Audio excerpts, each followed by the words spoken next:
tanghali sa inyong lahat kung anong oras naman na ito napapanood.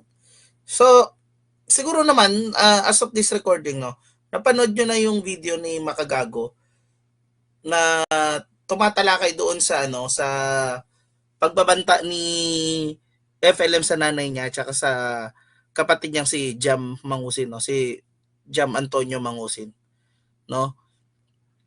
Okay, siguro narinig nyo doon, no, na hindi ko talaga makaya yung nangyayari sa kanya. Nakakaramdam talaga ako ng awa at the same time pagkamuhi, no? Paano ang isang humanitarian na tao ay walang humanity sa kanyang pamilya? 'Di ba? 'Yan ang hindi ko talaga maintindihan, no? Itong taong ito, kahit pamilya niya na hindi niya pa nakakasundo, tapos ine-expect nyo magiging mabait ito sa inyo. Sa inyo, sa mga nagpapadala ng pera sa kanya. Sariling laman at dugo na nito ni FLM. Pinanganak siya. Itinatatwa niya, no? Itinatanggi niya na kapatid niya, kamag-anak niya, nanay niya itong mga taong to. O kaya kung nanay man niya yung pansinin niyo, panoorin niyo ulit yung video na yun, no? Tsaka yung recording ng wiretap conversation na yun. Maririnig niyo doon na tinatakot ni FLM yung nanay niya na magkalimutan na, gano'n, di ba? Magkalimutan na, ganyan. Pansinin ninyo, hindi nagpapatinag si Nanang Remy. Hindi niya sinasabing, wag naman ganyan. Ang sinasabi niya, di bahala ka. Parang gano'n. Kahit si Jam, nung tinatakot niya na, ipapayari kita, sabi niya kay Jam, hindi natatakot si Jam sa kanya. So, bakit? Kasi kilala nila itong taong to na hanggang ngawa lang to. No? Hanggang ngawa lang. So, tignan nyo ha. Sino na lang ba ang kasama nitong taong ito ngayon? Wala na yung mga kasamahan niya dati, 'di ba? Si Lemor, si Dong Batalan, wala na silang lahat. Si Ma'am Yama, although of course yung umaakyat-akyat siya si Ma'am Yama sa kanya, pero wala na silang lahat eh. So, ito gusto ko tong makita nyo, no? Kawalan ba si FLM dito sa mga mag-aano na to, magpamilya na to? Tignan nyo.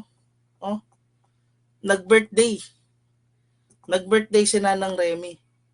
Ayan nag-birthday si Nanang Remy. Hindi man lang siya sumama. Hindi siya sinama. No? Hindi siya kawalan. Nag-birthday si Nanang Remy, 70th birthday. Siya lang yung wala doon sa mga litrato. At hindi nanay mo 70th birthday, isang beses ka lang magsi 70th birthday, di ba? Pinalampas pa nito ni FLM na makasama niya yung tunay niyang nanay, no? Nakakalungkot kasi pamilya mo pa rin yan eh, di ba? Tapos at the same time, it shows kung anong uri ng tao ito. Birthday na ng nanay mo, inuna mo pang mag-video, inuna mo pang Kaya ngayon yung naalala nyo yung time na na sinabi ang kumakalat na kwento kinasuhan daw si FLM ng ng Violence Against Women 9262, 'di ba? Kasi daw ginugutom niya yung kanyang magpamilya. So, mahirap pa bang makita 'yon na totoo 'yon? 'Di ba?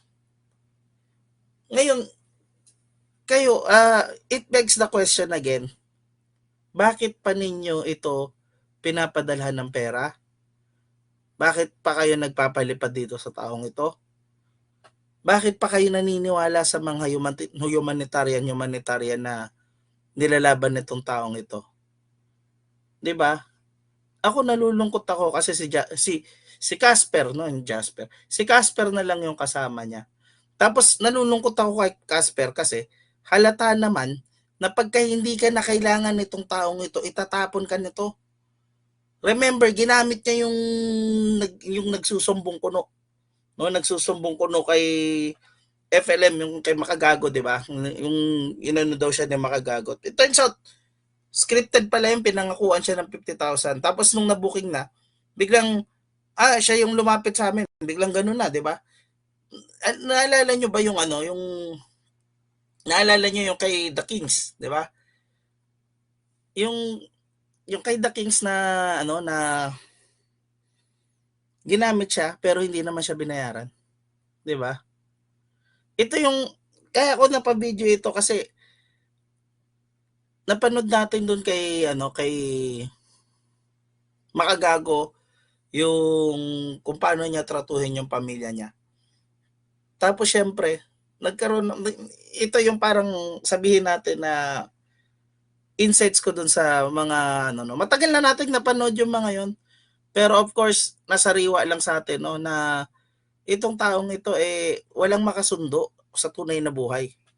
Hindi makasundo ang pamilya, hindi makasundo ang asawa, hindi makasundo ang mga naging katrabaho, hindi naging kasundo ang mga tauhan.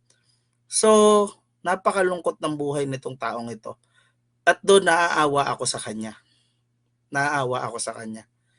So, by the way, no, magkakaroon ako ng ano, magkakaroon ako ng expose tungkol dito sa isang tao na malapit sa kanya, no? Sa akin yung unang maririnig, no. Pero si Bongo gagawin niya ding topic, no? Gagawin niya ding topic. Tungkol ito sa i-interviewin ni Makagago at kung ano nangyari, no? So, panoorin nyo, no? May kaugnayan nito doon sa ano sa pinost ko na ano screenshot ng post ni The Kings, no? Nagpaalam ako kay The Kings kung pwede ko ba ikwento dito. Yes, sabi niya pwede naman daw. So abangan niyo yan yung susunod kong video. Hello. Mm-hmm. Naniniwala ba kayo na si FLM ay ano, si FLM ay galing sa uh, galing siya sa surrogate mother niya? I mean, surrogate mother, ganun yung description niya, di ba? Galing daw siya sa ano,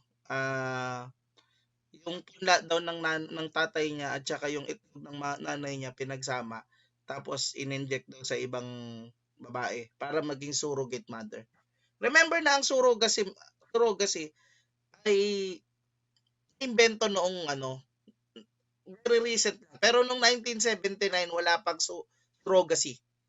So paano nangyari na si FLM ay naging surrogate child ni Nanang Remy? 'Di ba kakaiba ito doon sa kinukwento niya na pinanganak siya sa Belgium. Kasi nga si Nanang Remy at saka si Pacifico ay nagkaroon ng illicit relationship sa isa't isa. So paano nangyari 'yon? Alin doon yung totoo? Tingnan niyo no, nakakaawa itong taong ito.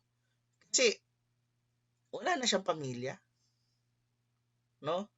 Wala siyang pamilya. Naawa ako sa kanya actually, no? Yung pamilya niya ano, binaboy-baboy niya yung pagkatao. Si Gilbert Mangusin, isinantabi niya, yung tatay niya. Tapos yung nanay niya naman, napalabas niya na tinira ni Pacifico. Tapos ngayon naman, ang kwento niya, I mean, meron siya ibang kwento na ginawa daw surrogate mother. So, alin talaga? Ang hirap maniwala sa taong ito kung ako yung tatanungin niyo, no? So, nalulungkot ko dito. Isa na naman ano no, kaboljakan yung pinagsasasabi nitong taong ito. Anyway,